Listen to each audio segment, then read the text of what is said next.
Guys, how's it going? This right here is the Asus ZenBook 14 2020 edition, and it's one of those laptops that I've been truly excited for. See, ZenBook lineup has been one of those laptops that I've recommended quite a lot, but they've always come with their own set of caveats. And that's fine because you cannot always get everything that you want. However, with this new refresh, they have managed to fix a lot of my complaints. Add to that, the new Ryzen 4000 series processor really is a performance beast.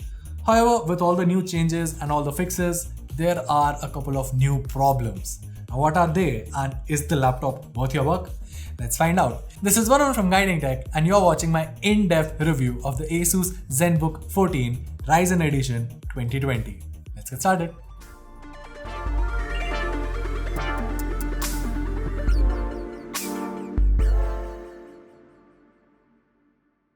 Okay, first things first, the design.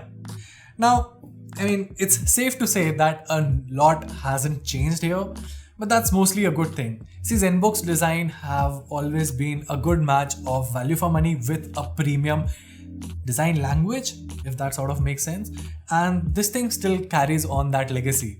It's not like I love it, but for the price that you pay for this laptop, it's still pretty good. It looks premium, the body is still aluminum, it's very lightweight at just 1.13 kgs, super portable, and I don't think a lot of users would really complain for this design.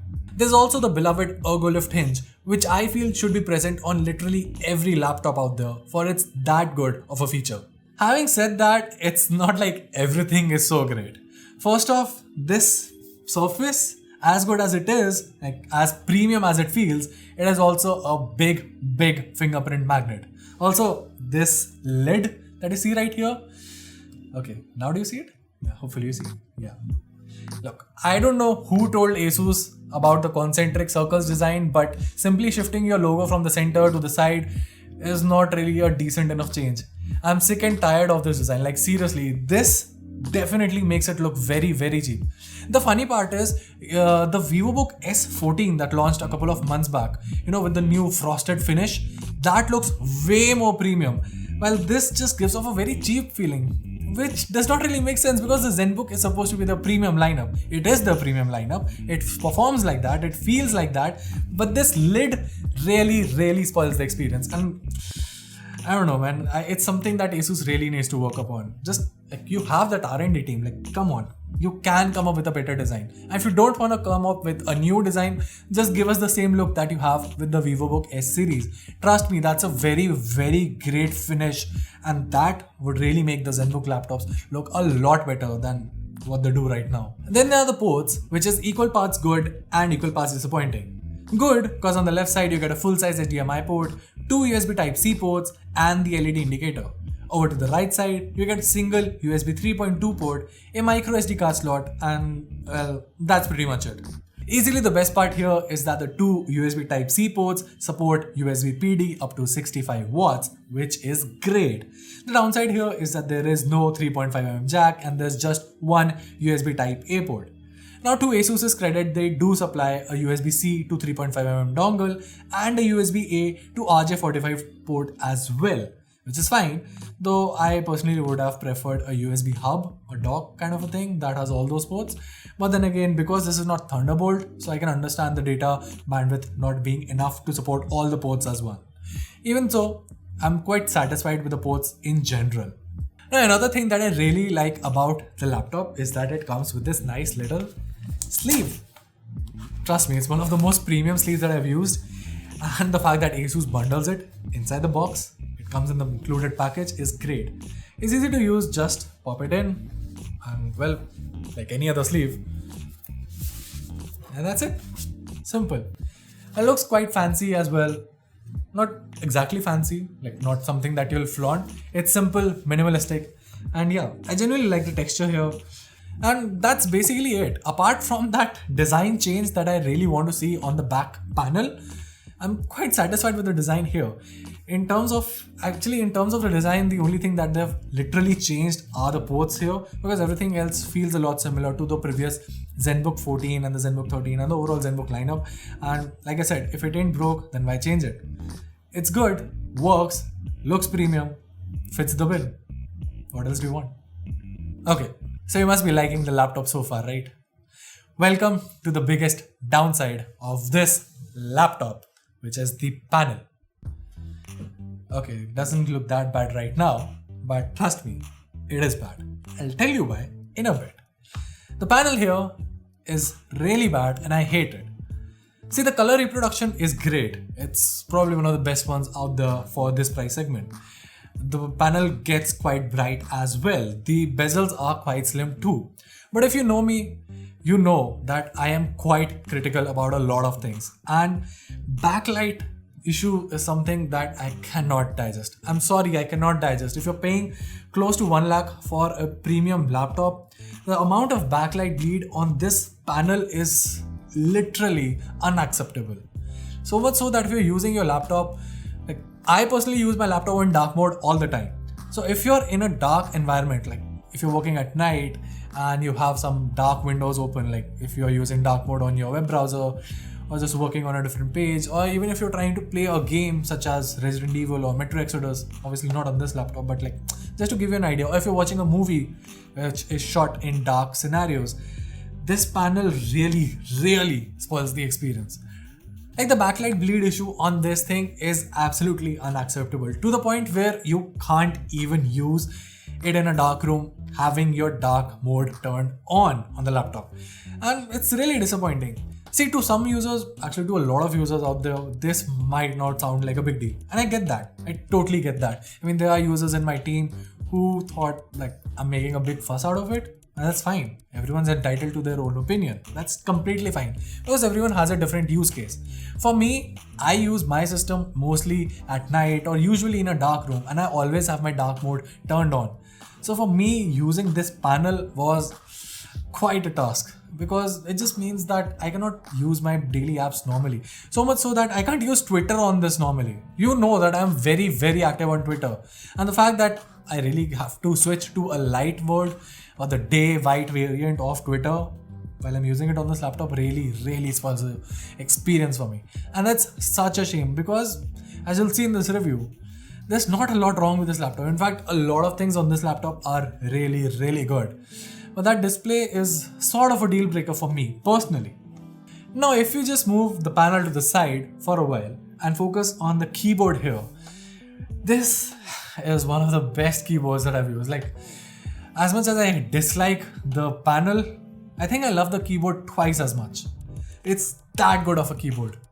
The key travel is just right, and the feedback here is almost similar to the scissor switches on MacBooks from 2014 and 15. Mind you, those were the best keyboards that Apple made till date.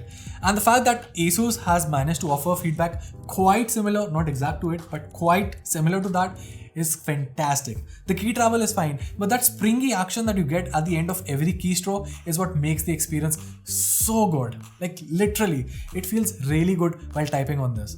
Also, Asus has made the most out of the real estate offered to them, stretching the keyboard out to the sides.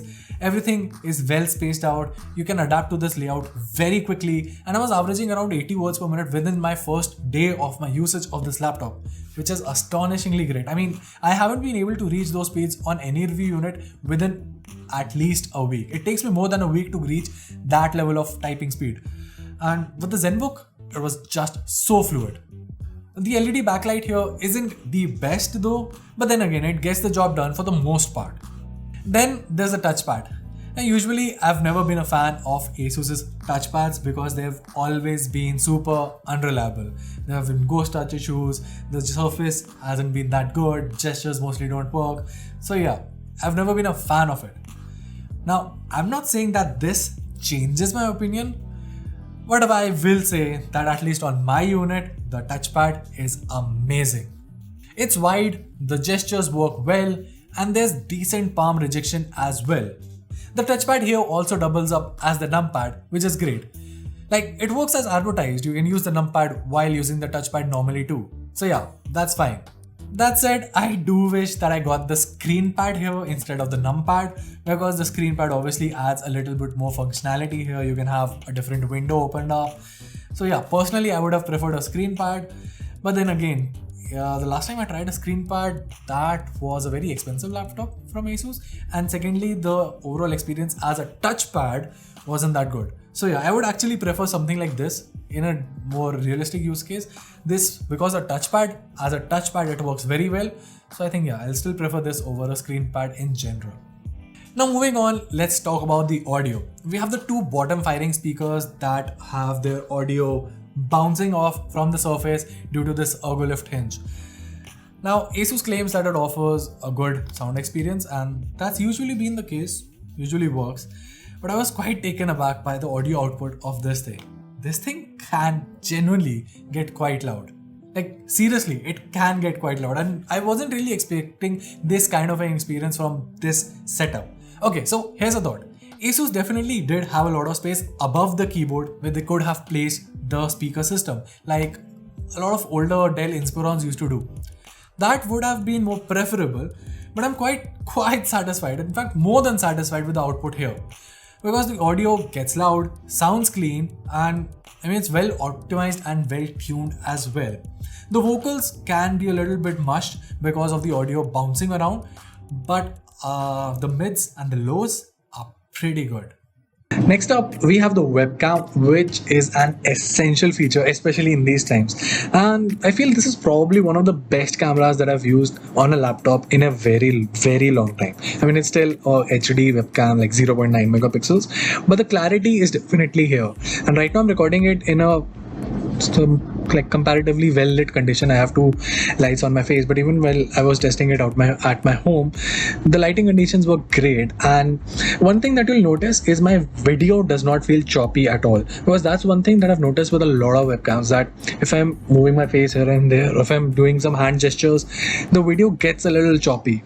That is not the case here, and the quality, to be honest, is something that is pretty good, and it's something that you can use not just for video calls, but for maybe adding a very small face camera for your streaming purposes as well. Obviously, this is not a laptop that you'll stream something from, but I'm just saying that the webcam in itself is capable of that, because it's comparatively very, very good as compared to the competition out there. Now, what makes things better is that this right here is a 3D IR webcam.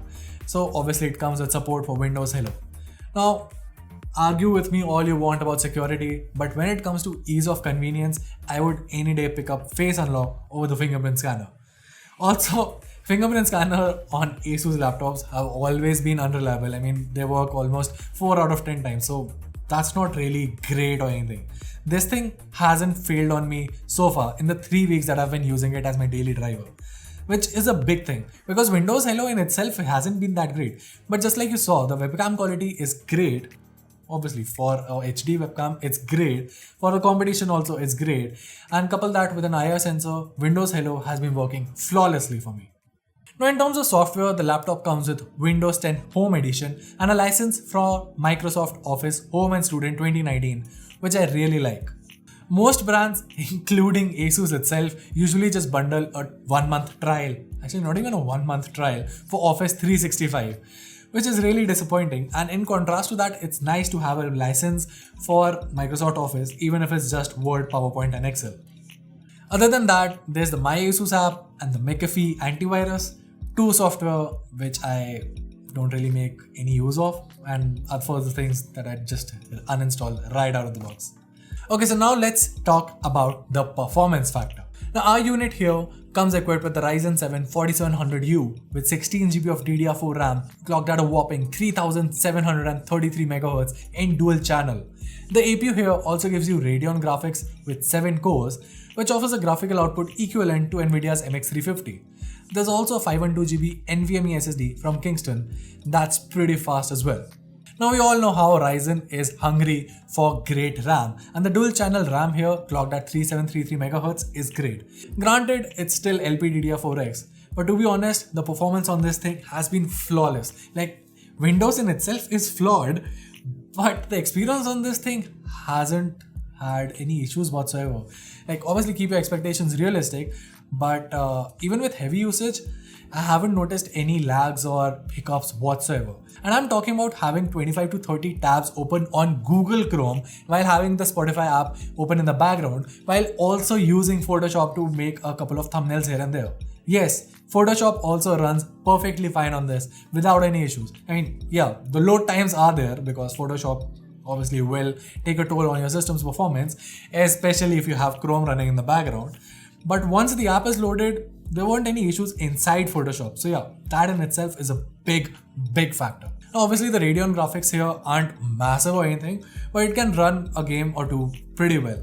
In fact, I was playing Valorant on this and I was averaging around 120 FPS on medium settings. In fact, a combination of medium and high, which is saying something. Obviously the panel here is 60 Hz, so it wasn't the greatest experience out there. But if you're someone who wants to take a break now and then and just want to play a casual esports title like Valorant, Rocket League or CSGO, this thing will aid you just fine.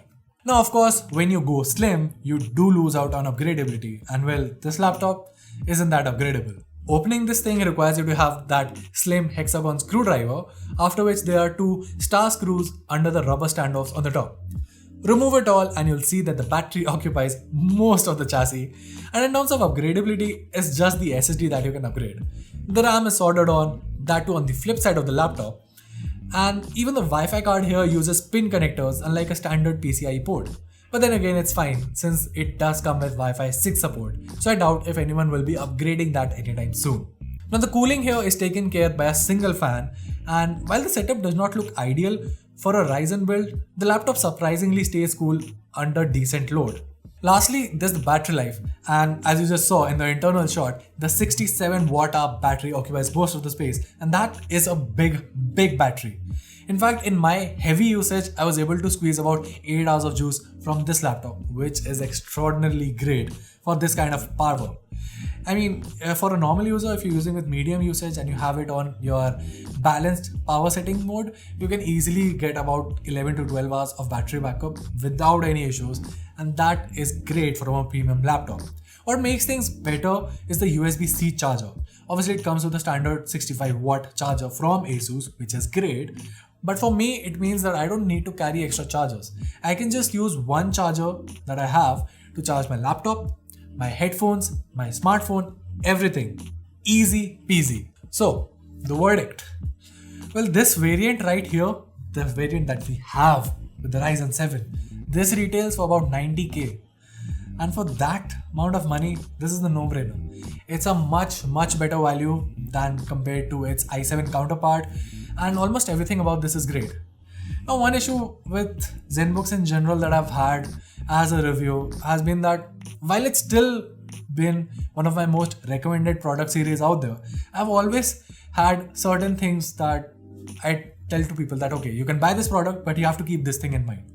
With the ZenBook 14, the story is kind of similar. I do not have a lot of complaints. I mean, it's pretty much the best laptop. But I will still say that there is this asterisk mark. Yes, you can buy it, but there is a small star on top of it. And the star is basically, if you do not mind the backlight bleed on this. I mind that. I personally do not like that. And it really disappoints me and it spoils the experience for me. But I know that it won't be a big issue for a lot of users out there. And if you can get past it, this laptop offers a great value for money. Something that you won't find from a lot of laptops out there.